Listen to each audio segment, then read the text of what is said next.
Let's go ahead. Uh, yeah, it is live. Hello, everyone. This is Ritesh. Welcome to Education Matters. We have sixth episode of Education Matters, and we have Anand sir. I've been knowing him from, say, I think 4 5 years 3 4 years. now. Yeah, 4 years. Yes. And just to, give you a small brief about, what he's been doing. And today, we would talk, importance about having dedicated IT team, which sir is leading at Podar Education Network. And how tech, it is really, it is really needed at this hour. And providing cutting edge technologies, or how a bigger advantage we see in the behavior of kids. So before we proceed, I'll just introduce Anand sir. Before that, I'll just cross check, sir, if we are audible in the session. Okay, done. Yeah, we are audible. So, Uh, uh, uh, you are working as director of information technology at Podar Education Network, with work experience of 20 years in the field of technology, and you have led one of the largest implementation of ERP software in education. Many congratulations, sir. You have also executed the largest execution of e-books for the student, with the creation of more than, say, 150 plus e-books, along with determining the needs of learner, defining the objective, goal of instruction, etc. So, heartiest congratulations there as well. You are leading 75 IT hardware and software professional to support, right now. Podar Education Network has, say, 135 and above schools with over 1.5 lakh student. So you're leading a huge team again. And if you can now, tell us about, your experience. I remember, you have told me that you started your career as a software engineer, and now, Yes. director at one of the largest education network. How does it feel, and your overall experience? Yeah. So, thanks, Ritesh. Thanks for inviting me. It's my pleasure to be here. As I spoke to you, it's been 20 years now in the same organization. In fact, started as a fresher. I didn't know that one day I would be leading the entire IT team, because 20 years back there was no IT team. So when I joined, there was no IT. Obviously, the word itself was very new. I'm talking of 1999. So we had three schools that time, and we used to do a lot of teacher training to our own teachers, basically, just to make sure that they start using computers in teaching. So that was my start. I was a teacher myself, programmer. I used to teach a lot of programming. I've done a lot of teaching on MS Office to very basic people. I've done a lot of coding trainings to programmers. So I did learn everywhere a little bit.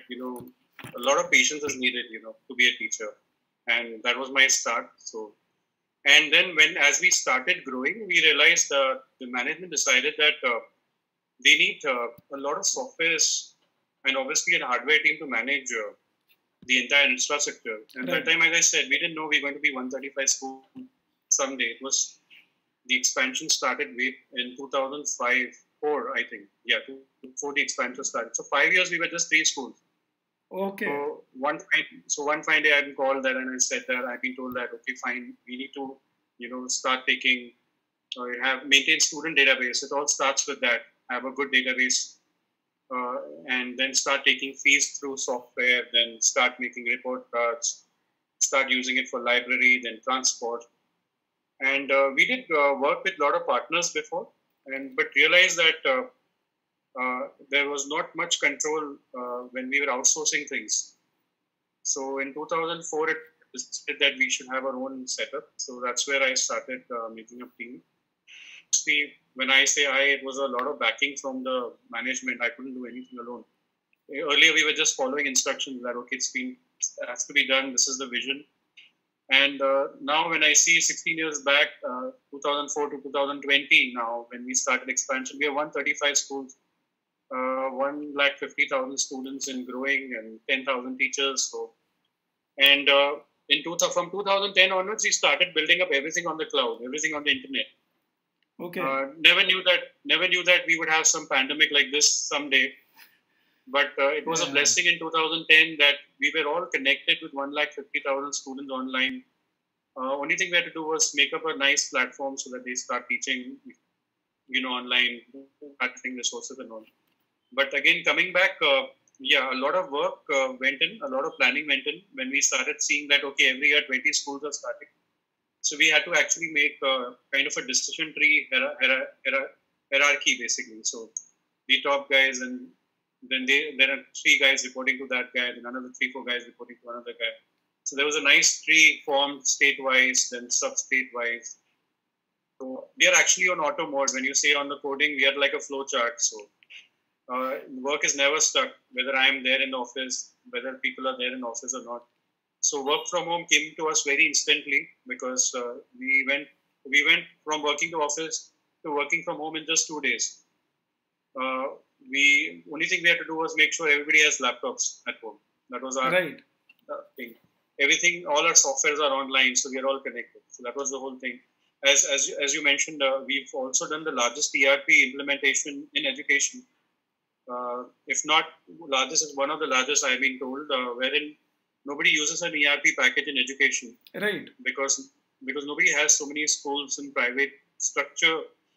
Not many organizations have it. So it was very important that we have an ERP for non-admin, non-academic, when I say admin part of it. And the ERP for education, for school, which we have developed it ourselves. So one we outsource and one we've, done ourselves. After that, a good software support team.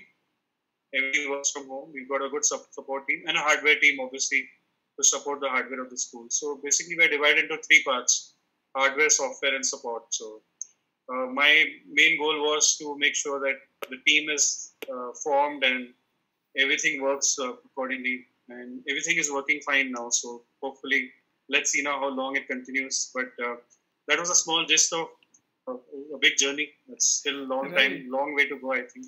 Yeah, but sir, the year you started, that was like 1999. I mean, that was .com bubble was there. So, it went bust actually. When I joined, I think 99, 2000, it went bust. Yeah. So, but as I said, every month is a learning experience because no one can gain the experience and working here at this. Like no one can come to the organization with that experience today. What some of us have fortunate to have the experience because we work in large numbers. Right. We work in, we've got a big ecosystem in Amazon server also, AWS. Again, largest in Asia, we are on education and AWS hosting. I've been told by the Asia Pacific team of Amazon. So we had like almost 7-8 lakh hits in a day. In fact, when the pandemic started.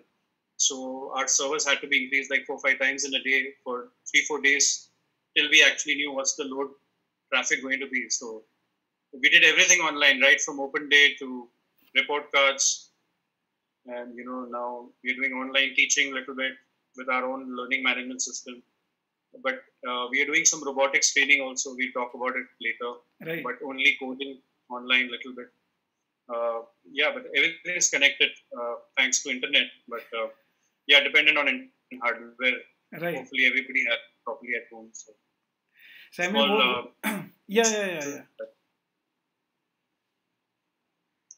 Yeah, please. I think I don't want to, talk 1 hour. Sir, no issues. No. So, sir, I mean, what you're saying... It's been long, as I said, we've done n number of things on our own. So, right. A fully self-sufficient organization in IT today, I can say very proudly. And he's at home, everybody's working, and we have full control. We know what's happening where. So I think it helped us to go on the cloud. It helped us in 2010. We moved from offline server.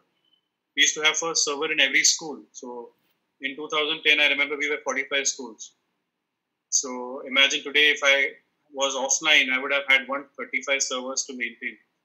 So we removed everything in 2010.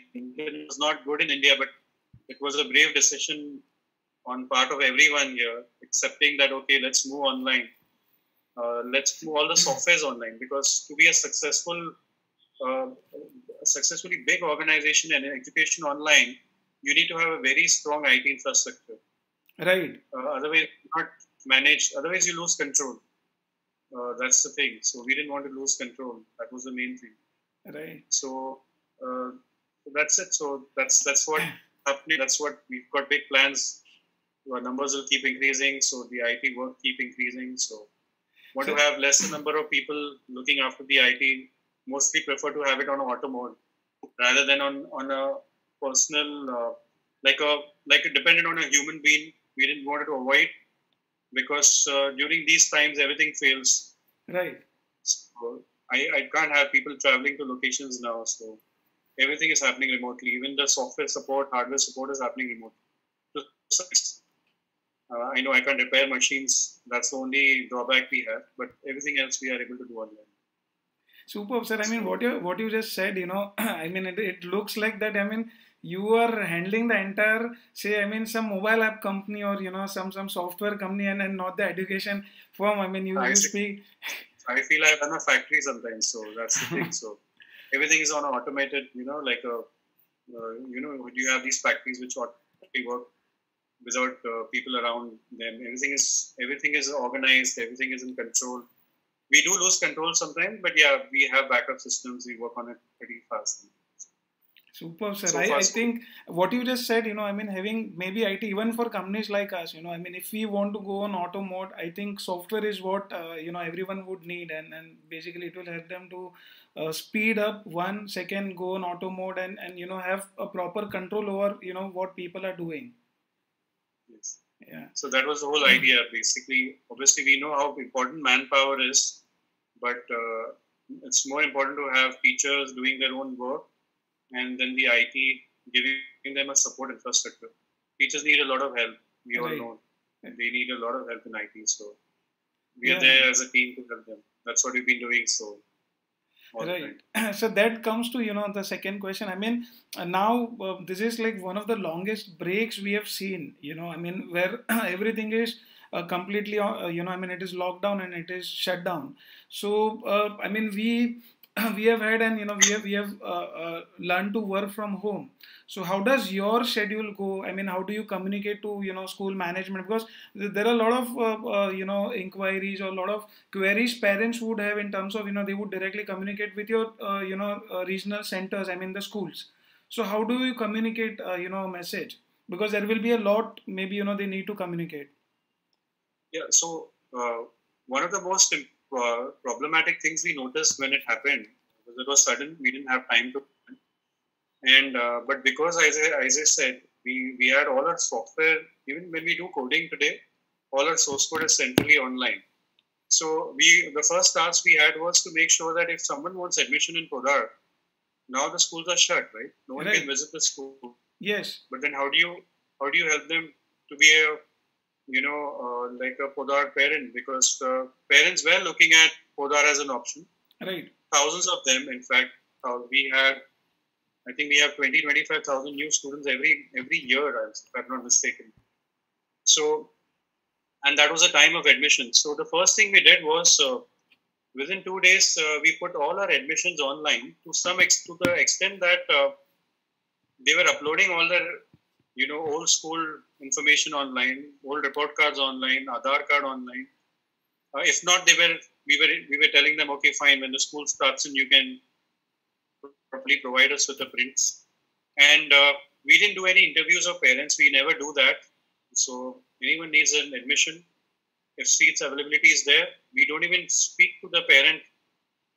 We don't find out whether he can speak English or he cannot speak English. We don't do interviews, in short. So the instant thing which worked very well with us was you go online, fill a form, you immediately get a feeling, you pay online, within 1 hour you're a student of Podar. You get assigned to a learning management system. So you have a teacher assigned online.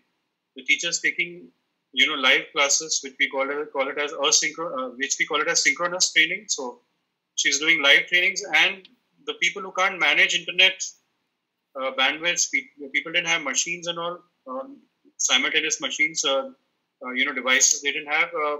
we were doing asynchronous training for them, recorded lessons, PowerPoints, PDFs, worksheets. So in 1 hour, from a non-student, you were able to be a student.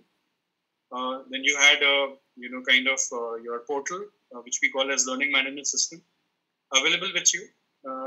So which actually one of the very first things anybody must have done, because a lot of times the school wants you to come to the school and show your face, right?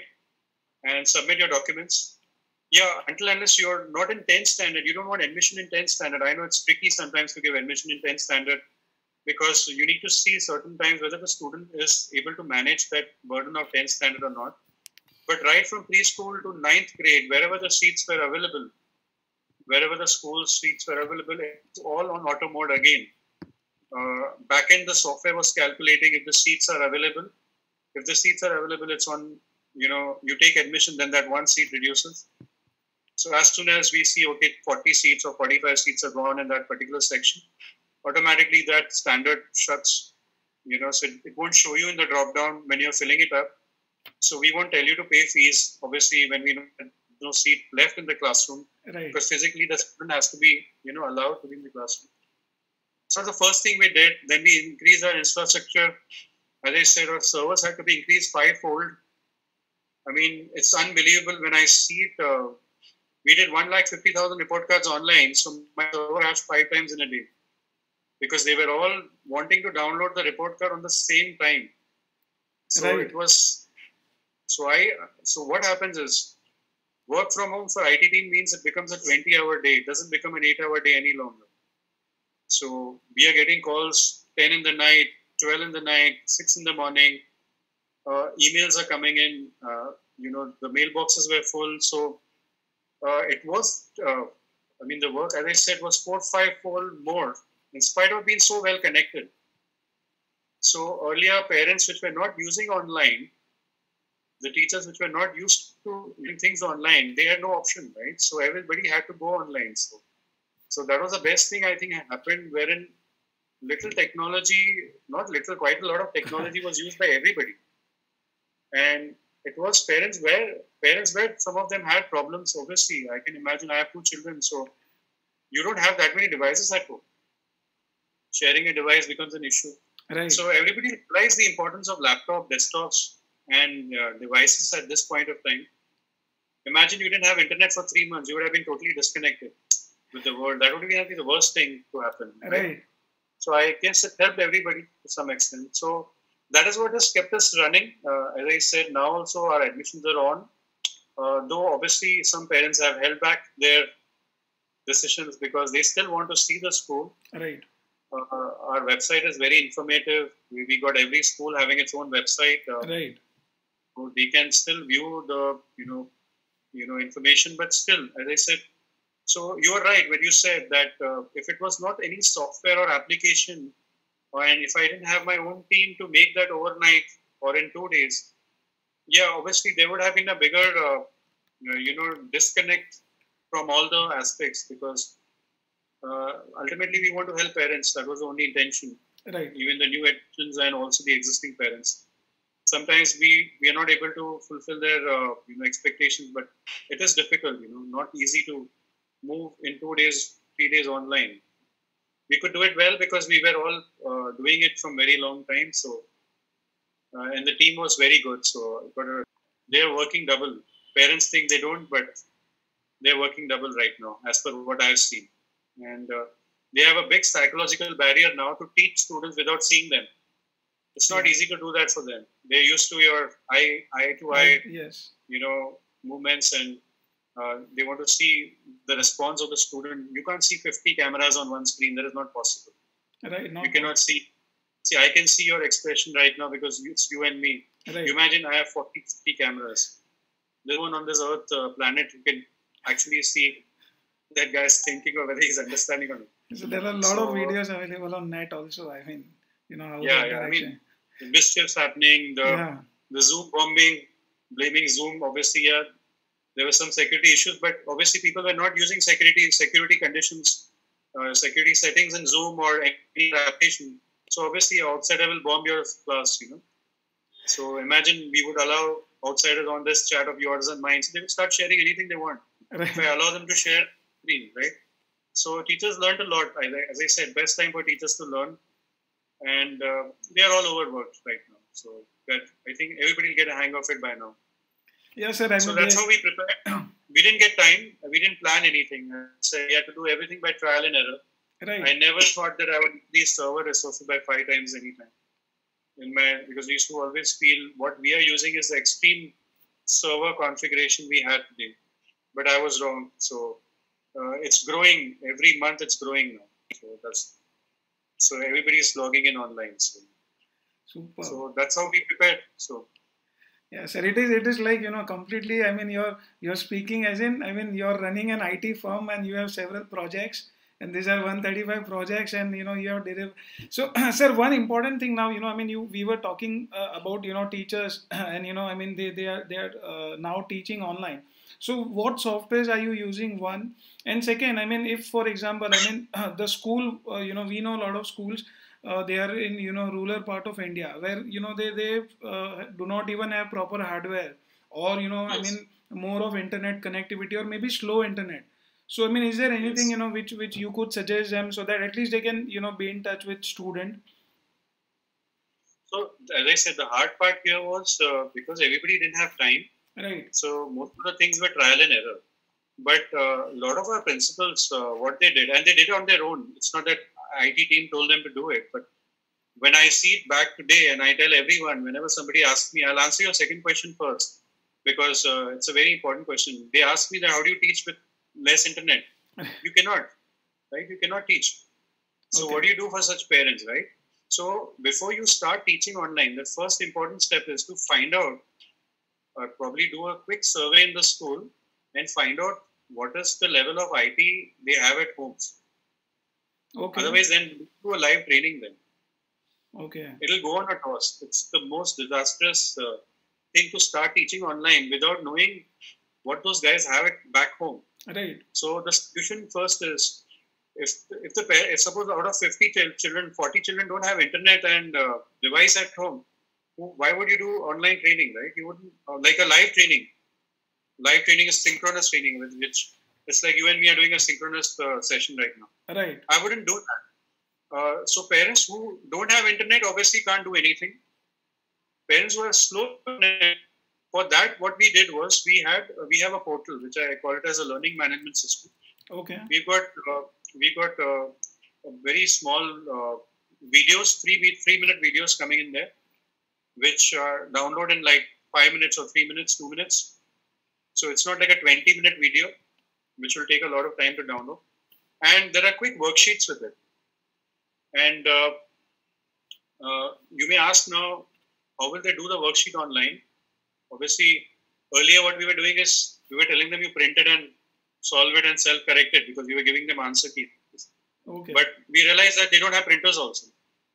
Right. Right.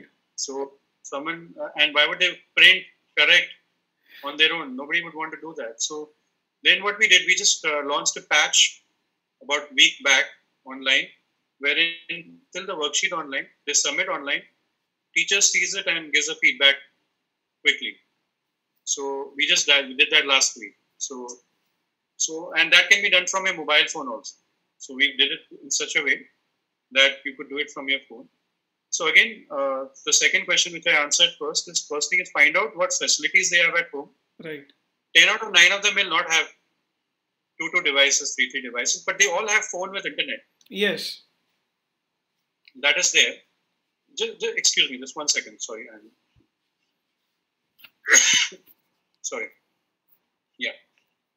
The first thing is, as I said, we found out about their connectivity, and the second thing was we did uploading of resources. That was my answer to what would you do in a place which is in remote, areas. So you have to find 2 solutions for them. Rather go for a solution wherein they can learn at their own time, rather than do a live training with them. It will not work with them. They will complain that we cannot take part of such. Second thing is when you want to be a part of, when you want to start teaching online, we started with Google Meet.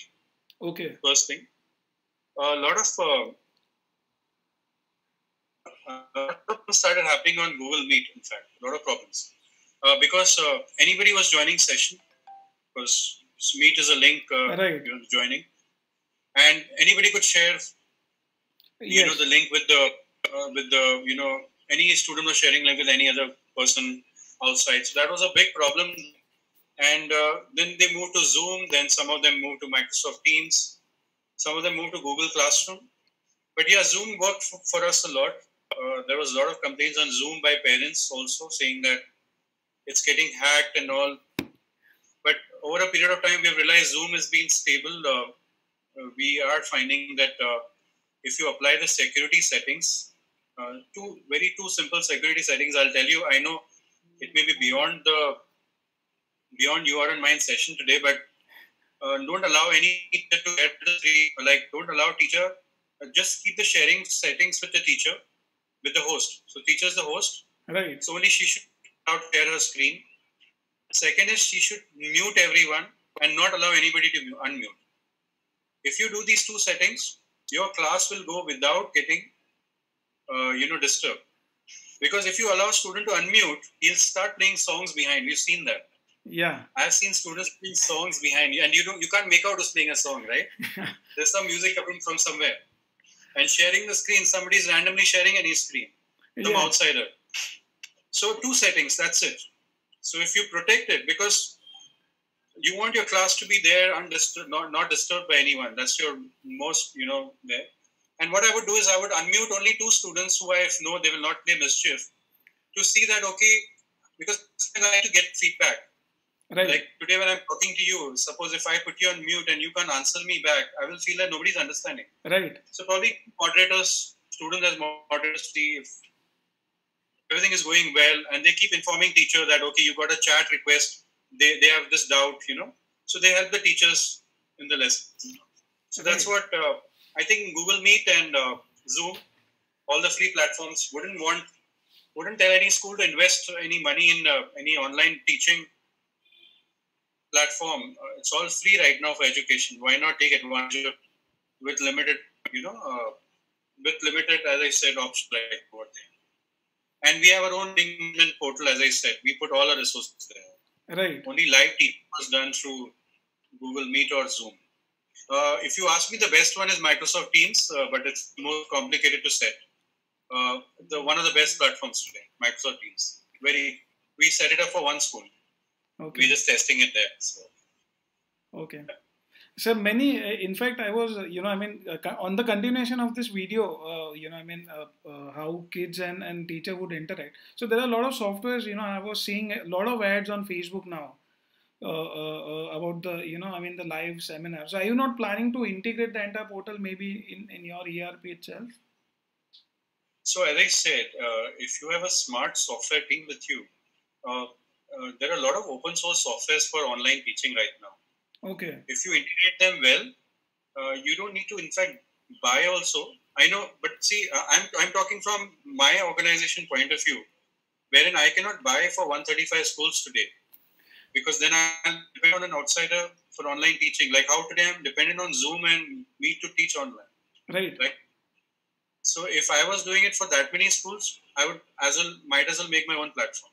Right. But if you're talking from a single school point of view, I would still use Google Meet. Yes. But kind of, educate my students first that you have to behave properly online. See, students have not been told how to behave online. See, when they come to the school, they're given training. Okay, you can't make noise in the classroom. You have to have your hair short. You have to wear nice clothes. But here, students have not been trained. We call it as digital citizenship, which no one knows about it. Even I learned about it like last 1-2 years back. It's nothing but training students how to behave online, right? Like not to bully anybody online, not to write wrong things online, be kind online. That's the most important thing, and how to behave in the class online. So a lot of teachers don't do that. So if you do that properly, and you tell parents also to make sure they keep a watch what their students are doing, because students are at home, right? They can't be outside right now. So whatever they're doing at home. So a very important thing that instead of investing in any because you don't know how long this is going. We don't know if you feel this is going to go forever, obviously I'm sure there'll be one startup who will work on some solution, and that startup might be something like Google, or Google is not a startup, but it might be some software company. Right. Like I don't know. I think I've heard Zoom is coming with Zoom Classroom. I don't know how true that is, but it might be a rumor. But I'm sure there might be 10 people working as you and me are talking right now. Right. Startup to find a solution. There are a couple of good ones which I know. Impartus, we had used them a couple of years back. Impartus is one of them. Amit Manseria is one of the founder I know. So, but we didn't go. As I said, we didn't want to go for a paid solution because we don't know where it's headed right now. Right. So, might as well use a platform which we can relate with Google. We are on Google Suite, apps. We've got more than 1 lakh email IDs with Google free today. So we don't pay for it. So when you have those facilities, why take advantage of it? Because all those costs again go back to parent. Why would you want to pass it on to parent? True. So that was the whole idea behind. I know we had 20 people contacting us for paid, saying that 2 months we'll give you a free, third month you have to start paying. We didn't go ahead with any of them. That was our decision on that because our volumes are big. So yes. That's the thing. Okay, sir. Now, coming on to the opportunity part, like startup like us, we are into, we teach robotics, coding, and now we are, trying AI, ML, etc. So what do you think, you as a, when you make a purchase, it is, you plan to roll out for some hundreds of schools. So Yes. that's a, big business opportunity, one. And second, you think a lot and then you take a call. Because again, you have to roll it out for so many. So what would be the next bigger opportunity in terms of, in school network, according to you? It'll be online learning for sure. It will be online learning for sure. Okay. And why? Because it's and how nobody knows. Because as I said, there are 10 people who have made in 2 months softwares for online teaching, right? People are making kind of interfaces like Udemy and Coursera, like Unacademy, like Khan Academy, interface, what I'm saying. Right. Self-learning interface. So ultimately, there's nothing left now. If you see online live teaching, which is synchronous, and asynchronous is Khan Academy kind of thing. But I think it's the content which will still drive. It depends on how good your content is. Right. I'll give you a very good example of a non-academic app, which is Simply Piano. It's a piano app which is used by thousands, not thousands, lakhs of people I've heard. 100,000 people are using. I am myself a user of it from past 5 months. I have never seen an application like that in my life, wherein my 5-year-old is doing self-learning of a piano with 2-hand piano, just on an iPad, with an app instructing him. I was shocked when I see my 5-year-old do it. So then I believe that everybody has software today, right? You can get open source for online teaching. You have an open source. Big Blue Button is there. edX gives you the whole source code free. Right. edX.org, the Harvard platform. You have all these platforms free today. If you go on just GitHub, you can just download them, post them, start selling it to students. But no, that's not the point. The point is, if you make something like Simply Piano in education, the day somebody makes it, you'll have people learning from home. That'll happen. When I tell everybody, they think what they feel is I'm joking. But when I see Simply Piano, piano is not an easy thing to learn. Right. Though it's one of the most basic instruments everybody learns. But learning a piano in 2 months, 3 months, basics of piano, 2 hands, for a 5.5-year-old, I can challenge. Not many people can do it.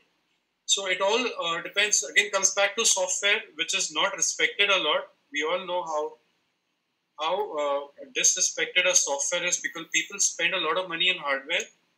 They don't understand how important the software is. Basically, it's a very important. So whoever makes an innovation in that way, wherein he makes sure that the student logs in on its own, learns at his own pace, and is driven to learn. He has motivation to learn. You can't motivate to children learn online today. They get distracted in 20 minutes. You can't expect a teacher to speak 45 minutes on the, like how you and me are talking. If you and me are talking for 45 minutes, I'm sure many people would listen to it also for 45 minutes. Right. They might hear it for 10 or 5 minutes and just log off. It's too long. We don't know how many people are going to see this. You know that. Right. It's just that if I speak anything important, if I make any speaking, if I speak something which makes sense, and if you ask me questions which people want to know about, answers about, then they would listen to us for 1 hour, right? Right. It's the same thing, right? You can't make them sit in front of a screen and say, okay, let's now see for 45 minutes. I'm going and cooking food in my kitchen. They would never learn. So I feel big opportunity, very big opportunity for the whole world now, all the programmers. But it cannot be a hardware which lets you teach online, because that will die out. Hundreds of people are doing it. Not a learning management system which Moodle has done 10 years back. Moodle and Blackboard are the most important learning management systems in the world. People are not using them. Many people use them in school today, right? It's all that they're hearing about it now. But a mix of everything, the day somebody does it, will be big. Will be very big for any startup. And I'm sure with you and me talking, somebody must be thinking about it today. Not hearing me, but tens of people are thinking now what to do online. Right. So, because when you're stuck at home, that's where ideas would come in to a lot of guys who are working from home. So, right. We have a bright way ahead for learning at home. People didn't believe me 6 months back, 1 year back, when I said learning from home is possible. They laughed out. They said, no, children will never learn. So somehow this bad thing happened. So some necessity is mother of invention, So sometimes that's what has taken them there. So in fact, I mean, I was, hearing about, in fact, Byju's and, all these apps.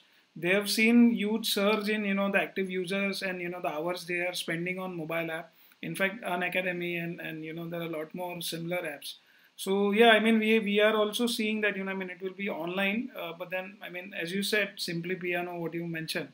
So something, if make a recipe which is, like sellable for on a large scale, I think, yes, yeah. So that's an opportunity. So again, you are, very active in terms of, introducing new technology for your school in terms of, say, robotics, 3D printing.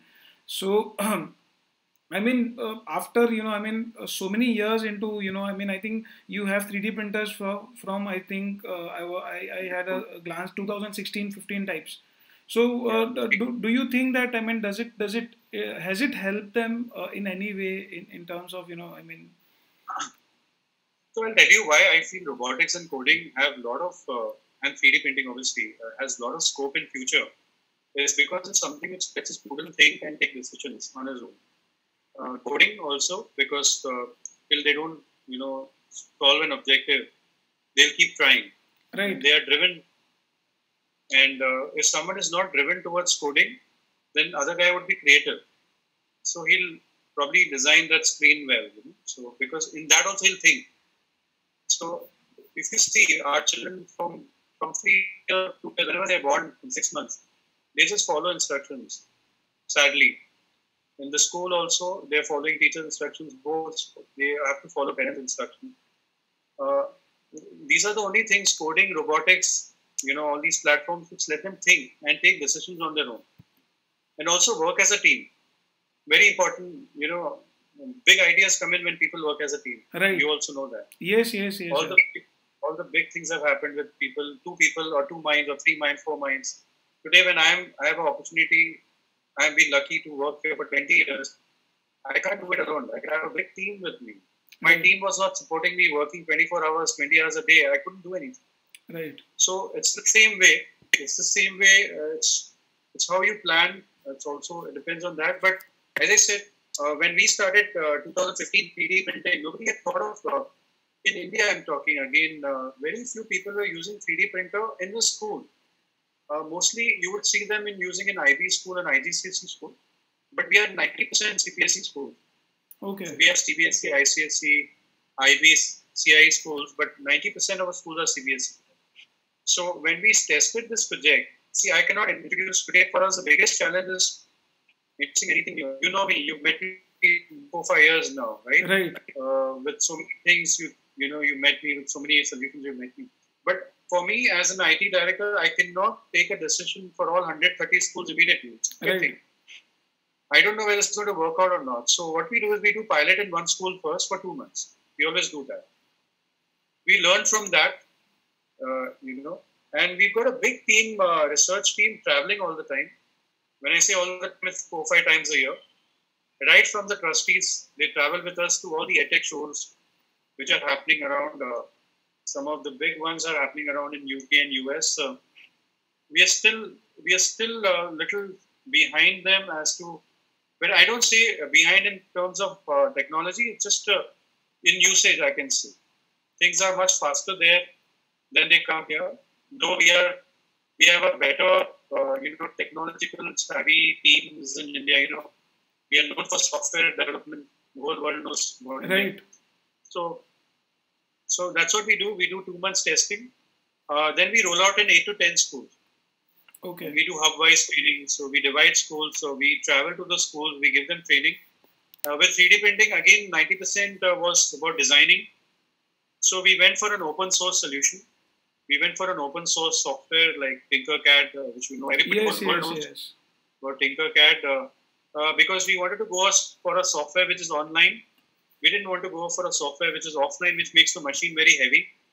The computer lab doesn't have that heavy configured machines that you can load heavy 3D design softwares. That is very important. A lot of schools don't understand that you cannot spoil other things for introducing one thing in the school. So you can't make a machine slow to have a heavy software working in. Right.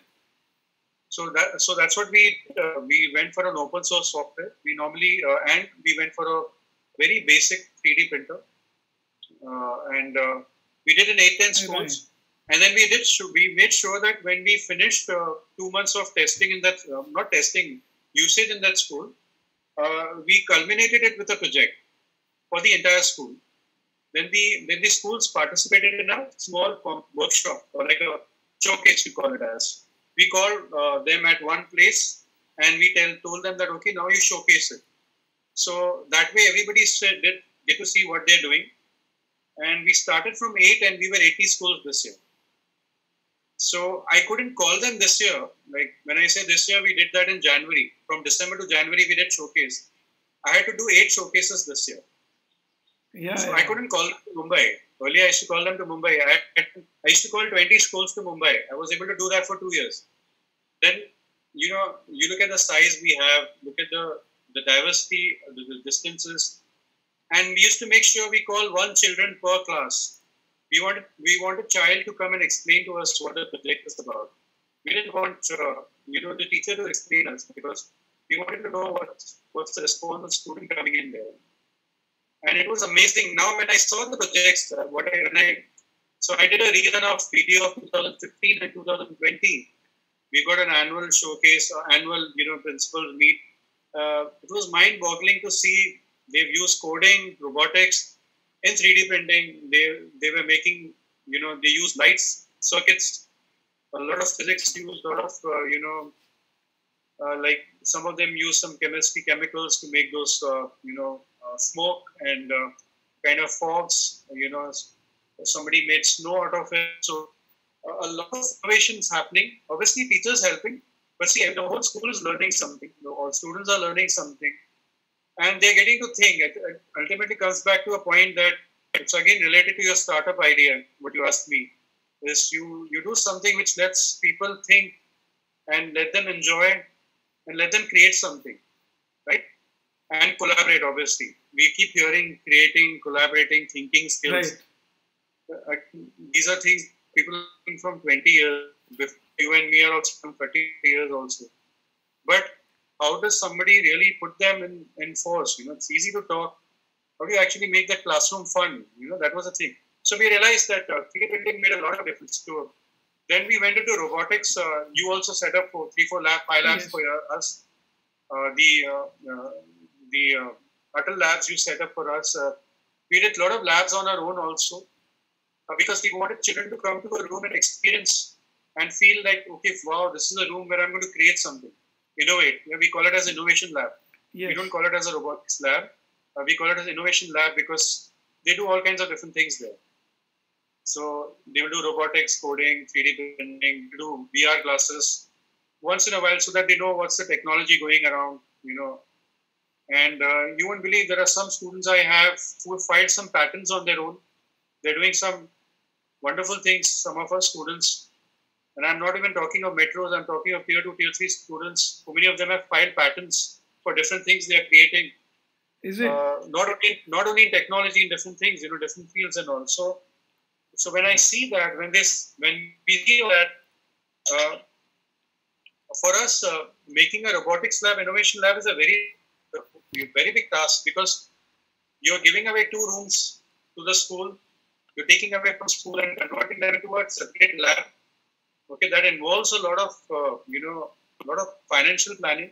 Right. You have to make up the room. You have to make sure, in our case, when we have 130 schools, imagine if I take a solution and if I'm not able to escalate it to 130 schools in the next 3 to 5 years, right? Then that means I have failed or we failed that we didn't think beyond 3-4 years. So it's a huge task, to plan it up. But that's what we do. A small pilot. Move to step 1, 8-10 schools. So now suppose somebody is having 1 school, right? So I will do 3D printing testing or a robotic testing in 1 standard or 2 standards. So I would divide it that way. If it works fine, then next cycle test I will do it for another 2-3 grades. Little bit different thing enough. Okay. And that's how I gauge that, okay, fine, does my school really need it or am I capable of handling it? So I know not everybody will be in our picture where everybody is having 100 schools or 50 schools or 20 schools. But even if you have 1 school today, always to do pilot rather than investing in all 10,000 things and then let them lie in the school because timetabling is very important in school. Right. When you ask a principal says, I will only give you 15 hours a year for robotics. Right? What can you teach in 15 hours? It's a challenge. Yes. First, the whole focus is on academics. Still, it has to be, obviously, everybody has to study, everybody has to go. But yeah, 15-20 hours of interesting thing in a year also could make a difference, I feel, if it's properly done. So that's what I would do, break it down into steps and then do a big implementation when everybody is comfortable. Even if it takes you 2-3 years, it's okay. There's no train or bus you need to catch that you need to do it from day 1. You cannot do it from day 1. When you start a school also, you start 4-5 grades, then you progress every year to 6th grade, 7th grade, 8th grade, 9th grade, right? For a new management, I'm saying. So you start from nursery to grade 5. Then 5 years it takes them to go to grade 10, right? So that same kind of thought has to go in, planning has to go in before you implement anything new. That's how we should, we plan things there. That's how the trustee plans it. So we all work together that. Super. Sir, I've seen, how you do it step by step and steadily implementing, at a right time and right way. So also, is there any experience, in 20 years, you have implemented thousands of, let it be a software service or mobile app or something. So is there any one single, a product which you have introduced for, all the schools and, you got overwhelming response? So any incident do you remember? So I'll tell you one thing. What we did was I'll talk to you about a non-academic usage for it. Okay, let me just clarify what I'm saying. Is about 5 years back I did a presentation in UK in Web Show on how do we use Google Suite, that is your Gmail apps and all that, in non-academic, parts of it. We don't realize it. So it actually changed everything for us because for us, see, again in 2015, if I'm not wrong, we were 60, 65, 70 schools, if I'm not mistaken. For us, one of the biggest problems was supporting the schools. So like a ticketing system, like suppose some school has some problem somewhere. So what you do is today you have a ticketing site. Okay, you raise a ticket. Okay, my machine is not working, my software is not working. Then the ticket has to be assigned to somebody. We all did that in Google Form actually. So when we went back and we told them that this is what we are doing, so they were themselves surprised that something like this can be done. And I must have told hundreds of schools that you can use so many free applications if you use smartly, which can make a change in how you work around. So the entire software support for which I call it as non-academic. I don't call it as academic because children were not using it. It was teachers who were filling up a form, and that form was directly going to the engineer, and we just had to do very small coding in it, which even if I teach first 8th grader, 9th grader to do it, he was do it. So when I presented that paper, they were like surprised that okay, it's only classroom usage what you could have, so that's why that is there. And of late, if you ask me, Khan Academy. Khan Academy is one math application, and it's doing some other coding also to some extent. Python I've seen there. It's a beautiful platform. Content is really good, and I've done so much of my statistics training. I was doing my LSE course last year. At this age, I was self-learning, So, and I've seen a lot of students telling me that they use Khan Academy. So we started using it in 20-25 schools now. We're doing a full program of Khan Academy for a few of our students in the school. So we are using it for certain topics in this classroom with a tablet. We have a tab. We provide internet on that, and we have a student profile we create, and he's working on that online. So yeah, off late it's some apps of the app of Khan Academy. There must be so many. I don't remember, but most of them were paid ones. But I'm a big advocate of open source. If you're able to use it properly, obviously, if you cannot, then you might as well go for a paid option. So those are things I think which comes to my mind. I'm sure there are so many of them. A lot of things in education, like there is one app now, Peer Deck, PEAR, Peer Deck. There is Kahoot, KHOOT. Yeah, that's for questions. I've seen Kahoot also. That's for ask questions. Kahoot is really good because Kahoot is like today, if we had a webinar and we have 5,000 people there, you could have done a quick survey with them instantly without them being there with you. So imagine you can do a classroom quiz with all your children on Zoom, with all the children back home, And Peer Deck is another software which is again open source. It's Pear, what you said. It's Pear, PEAR, Peer Deck. So it's good because it's blended learning. So what they've done is it's an online learning platform which is kind of free, but it presents the information to you differently. It looks very appealing to the children. So there is a quiz coming inside the video. So if you want to really see if the child has really seen the video doesn't move till you answer the questions. It'll give you 3 minutes of video, then ask you a question. You can't move forward. There's Quizlet. There's so many of them, in fact. If you just Google also, you might have. There is a Microsoft Math app, Microsoft Math, MATH. So if you put any question on a piece of paper in math, you scan it with your mobile app. So actually that app solves it and gives it to you. May not be a good option, but it's doing algebra, it's doing, I think, trigonometry, I'm not sure. Algebra it's doing, calculus it's doing, all very difficult problems it's solving. It's all AI. Obviously, you choose it when, you're not able to solve a problem and it's late in the night, you can't ask a teacher. The first attempt should be to solve it. If you can't solve it, probably take the help of the app. It's free app again. It's a Microsoft Math, MATH. In fact, I was thinking of creating a video of so many free applications around, but I hope I'm not missing any big ones. Kahoot, I really like it because Kahoot, I've used it 10,000, 20,000 people. I've seen it. It's a beautiful app. So.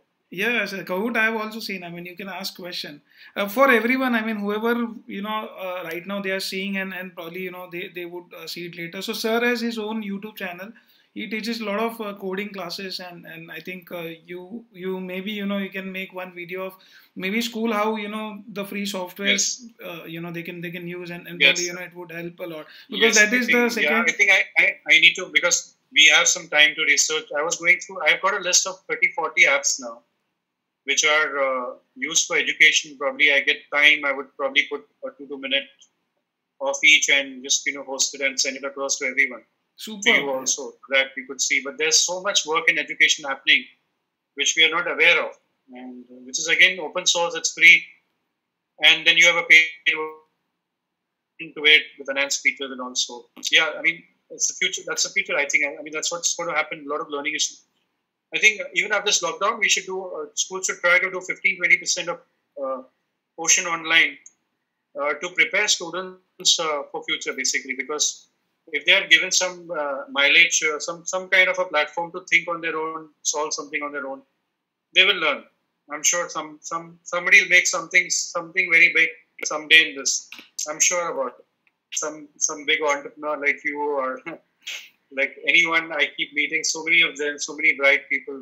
So I mean, work from home is possibility. Even study from home is possible. Obviously, how it will be, nobody knows. So how well it can be, it can happen there. So Superb, sir. I think, I mean, there is a lot more, I mean, IT knowledge, we can, probably, in fact, we have one of the question also in the comment, which, maybe, I think I have a couple of left. And then, yeah. maybe, so, sir, do you think STEM, which includes robotics, coding, AI, ML now, and 3D printing helps kids to be creator, problem solver, and thinker? I mean, does it help in their regular studies and all these things Yes, as well? It'll really help them, because they're creating something on their own. It's their own invention. You're teaching them to create something on their own. When I say create, it can be a very small thing also. It can be a very big thing also. But if you don't give them, medium like STEM, robotics, 3D printing, it's a meal for them. And at a very young age, if you don't, let them start using it, they will develop interest towards it. So, I mean, I would say that even at age as early as 5 years, 6 years, very basics of small, coding platforms you got could use. I think you yourself are creating something on that terms. Yes. So, yeah, it's very important at very young age they learn to work on these, understand how AI works, because still they don't understand, they won't be able to create things on their own, right? If they don't know what is AI, how are they going to create things? So if they don't know STEM, robotics, how would they learn to code? Right. So it all falls down to, on that particular thing, basically. Yeah, super. I mean, I hope that I mean, companies like Robocart or other firms. I mean, they are pretty much on the toss, and they all are like, we all are planning and doing something in the similar field. And I hope that it would explode. And in fact, sir, one of the research I was studying, I mean, I was just going through one of the webinar. So there, someone said that now how we have Flipkart and Amazon. I mean, when you speak about the market size, the online education would overtake the entire, the GDP of, I mean, how the sales is happening at this website. So yes, you must have read the article. The Zoom was more than $400 million this year, this first quarter. In spite of so many issues happening, because a lot of teaching was happening online, work was happening online. Obviously, work from home. I'm not saying it's all because of education, but every child who's born undergoes education, right? Right. Not everybody might be shopping online, so you can see the figures. There'll be no comparison. Yeah. There'll be no comparison. They may not learn fully online. They might do small modules. Yes. The student have to go to the school. We all know, but it's not all about learning. It's about more other things. It's about sports. It's about other things happening in the school. It's about teacher teaching you live. That's nothing can beat that, right? We all know that. But if you start doing small modules on your own, in such a way that somebody makes them so interesting, right? I think it's going to come in. It's going to come in. IB has a platform, International Baccalaureate. There are certain colleges I know abroad. They started doing modules online, fully online. Okay. 6 months, 3 months. In fact, they prepare students before joining IBDP, that's 10th standard, 11th standard of IB, that how the IB course is going to be. So it's like a 3-month kind of a course there. So if they can do it, I think sure everybody can do it. Yeah, sir. I think things would change, and I think they would, probably plan to take at least few modules online, and it could be, maybe any, using any tools what you have suggested, We don't know where we are heading to. I'm telling you now. True. There's a big thing going to happen. Everyone knows that. How and when, what, nobody knows, but there's a big change happening. It might happen quickly. It's a matter of 2-3 months. If the schools don't start, then imagine what will go on, right? Yeah. So people have to be ready. So, yes. Okay. At least for 10th and 12th, they have to probably, because they would have board exams, and their career depends on the standard at least. Very tough for them. Yeah, very tough for them. I can imagine if anyone is in 10th standard, might be very confused right now. Yeah, because in fact they depend on more on private classes too, but then those are also now not working. So I've seen private classes happening online now. So that's another thing which is happening a big way. Private tuitions online. That you could do that, but I have seen that happen. One teacher teaching 10 students, 5 students. It will happen. A lot of things will change, as I said. Yeah, so in fact, coding also, as I said, we were discussing, we take, one-to-one classes. So I think everyone have, planned and taken their infrastructure to move online. So that, maybe in the coming future. Sir, we have one question in the audience. So if anyone, if any school, if they wish to, say, implement IT setup, how they can start, and can they reach out to you, and will you be able to help them, suggest them? So I tell all the schools I need, the first thing you need to do is have a good IT engineer in the school, because the teachers need a lot of help. Right. Very important. And depending on the size of the school, you might need 1 or 2 people also sometimes, but most of the time 1 person is enough. And have a lot of CPD sessions. When I say a lot of, means 4 or 5 sessions, training sessions for teachers on technology. So all the things what teachers have learned today is online, because they had to learn Google Meet, Zoom on their own, most of them. That means they are capable of learning on their own. But they didn't have any option to use it, right? So if you train them something and you not use it, obviously they will not remember it. Right. So 2 things: a good IT person, and then have some kind of trainings for teachers. Even if it is a basic coding training, also it's always good to give to teachers. They should know what coding is about. I'm not saying they should teach coding, but you call these as CPD sessions, on Google Suite or Google Apps or Microsoft Apps, anything the school is comfortable in, like how do you change the size of the images, because it's important for them to know that when you create a PowerPoint, you have small images. How do you create a video? How do you edit a video? Very important things for teachers. They should know little basics for them. I don't know whether I can help them, but yeah, obviously I'm available. You just Google Anand Chawla. I've got a YouTube channel. You can just post in the comment. If I can help, give you some kind of suggestions, I can. But it all starts with an IT person at your own school. Be self-sufficient. We have more control. That's what I would tell them. He's the most important part in the school, the IT person. If you have computers, projectors, technology in the school, if you don't have, then you don't need him. But if you have all these things which most of the schools have, you need an engineer full-time in the school. I would suggest that. And when you need to go into coding robotics, they need help from people like you, people who are doing, setting up the labs, making sure that they hand over their training per person in the school, and the school trying to drive them on their own, and have timely training companies like yours who do coding, and robotics. So I would suggest that. Super. And sir, we have one visitor, and she said, I think one of your Scratch Junior sessions were very good. So I think Scratch Junior, I tried it on a 5-year-old. It's a beautiful. It's so easy, and though I have done all kinds of coding in my life, I did Python, say Perl, CGI, Java, Oracle, every name it, because it's all, once you learn a couple of programming languages, it's all the syntax, you know that. Right. But then I want to see how Scratch Junior is. I heard a lot about it. Old app. It's a 3-4-year-old app. I think they've not changed it for 3-4 years now. I don't know for what reason. I think they can add some more things, but a 5-6-year-old, I did 10 sessions I created, 10 minutes, 5 minutes. Yes. Even if you don't know programming, just check Scratch Junior playlist. I have a 10 video playlist. Just Google Scratch Junior playlist by Anand Chawla. You'll see it's very easy to use. I think after seeing 2-3 sessions, you may not even want to see my other sessions also. It works only on tablet. So either an iPad or a Samsung tablet, it works really well. And it keeps, I do it once in a week for 45 minutes. I don't do too much. It's like creating animation and learning a little bit programming, basics of it, because they don't understand coding at this age. But they know they're doing to make things move. So they call it as coding, right?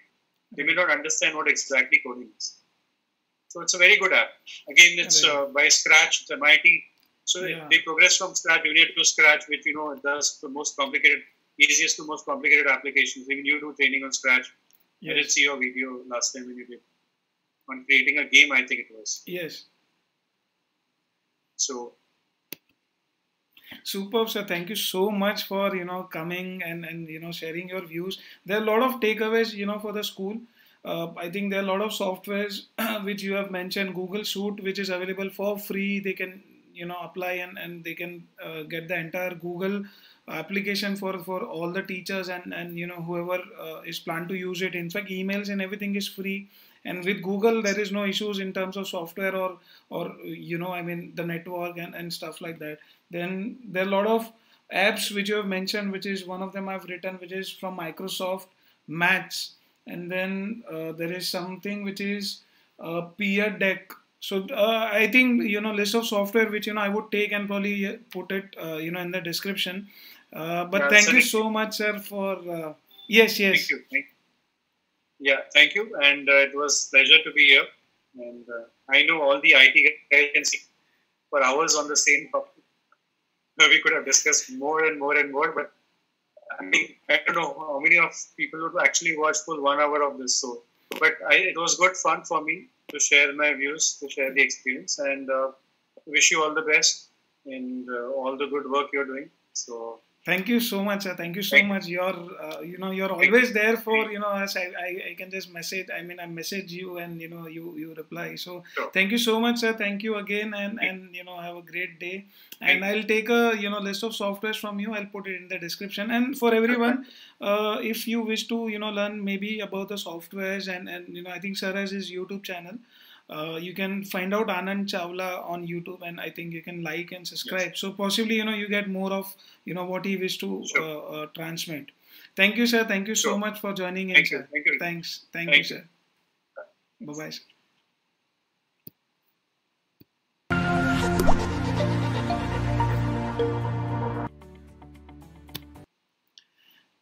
And everyone, we have another guest tomorrow. He's Dr. Vinay Jain. He is CEO and Managing Director of VT Group of Schools. So we will talk more on, the school's perspective, how the COVID have affected them as well, So please do join us. And thank you so much for joining us today. We have a couple of more initiatives, which is coding classes. You can go to robocart.com/smartcoders, and we have free STEM quiz contest. You can check out by Google. You can do Google on STEM quiz by Robocart. You will find the details. It is completely free. Thank you so much, and we wish to see you all tomorrow. Bye bye.